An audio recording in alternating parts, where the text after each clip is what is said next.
At 5,000 meters above sea level, where the very air freezes in your lungs, legends are born. In this desolate borderland, the wind carries whispers of spirits that haunt the frozen silence.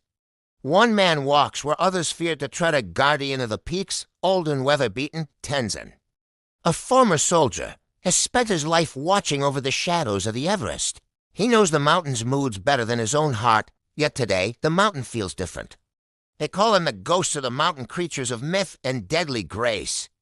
But even a predator can be humbled by the cruelty of man and nature combined.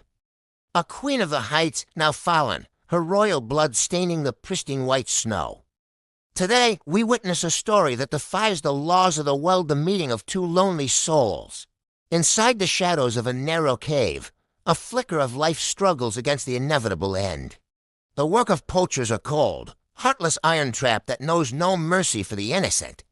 Instinct screams to attack, but her body is broken, her strength fading with every drop of blood. Tenzin sees not a monster, but a victim. He knows the weight of suffering all too well. For a moment, the world stops. The hunter and the old soldier lock eyes in the gloom. He could leave her to the ice. He could walk away and stay safe from her claws. But a soldier's heart is forged in duty, and his duty now is to save a dying spirit. A strange calm descends. The predator senses the absence of malice in the old man's touch. With a surge of strength, he battles the iron.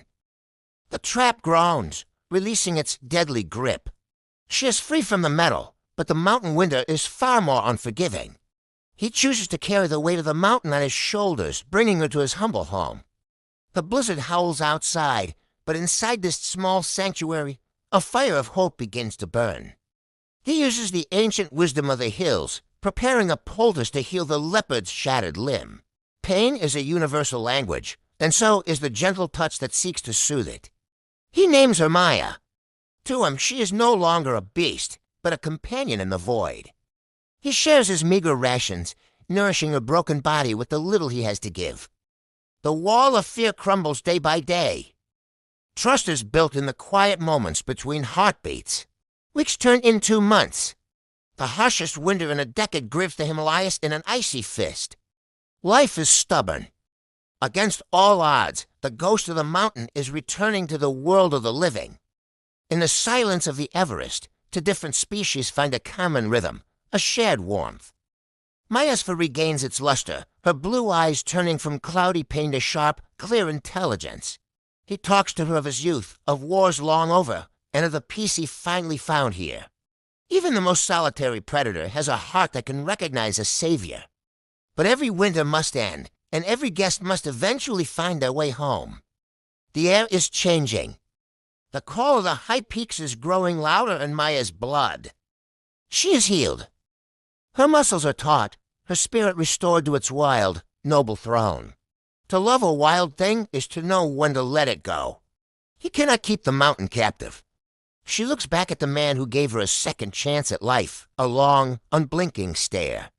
No words are spoken, yet a promise is etched into the very stones of the mountain. She becomes a ghost once more, merging with the shadows of the Everest she calls home. The hut feels colder now, but the memories of that winter will burn forever in his mind. He returns to his solitary patrol, a guardian once again, though he feels less alone than before. Nature has a way of remembering kindness. Even if the world chooses to forget, the mountain is never truly still. Beneath the beauty lies a terrifying, sleeping power. A tremor, a shift in the tectonic plates, and the peace of spring is shattered in an instant. He looks up, and for the first time in his long life, he sees his own death approaching. An avalanche, nature's fury unleashed, white and blinding, moving with the speed of a nightmare. There is no escape from the mountain's wrath when it decides to reclaim the land. Darkness follows the light. Cold, crushing weight replaces the air in his lungs. Silence returns, heavy and suffocating. Tenzin is buried deep beneath the frozen ruins. His breath is a fragile thread thinning out in the dark tomb of the avalanche. A hunter's senses are not bound by sight alone. She feels the mountain's heartbeat falter. The ghost does not hesitate. Debt is a concept the world understands better than we know. She's not alone. Her family, her pride, moves as one shadow across the snow.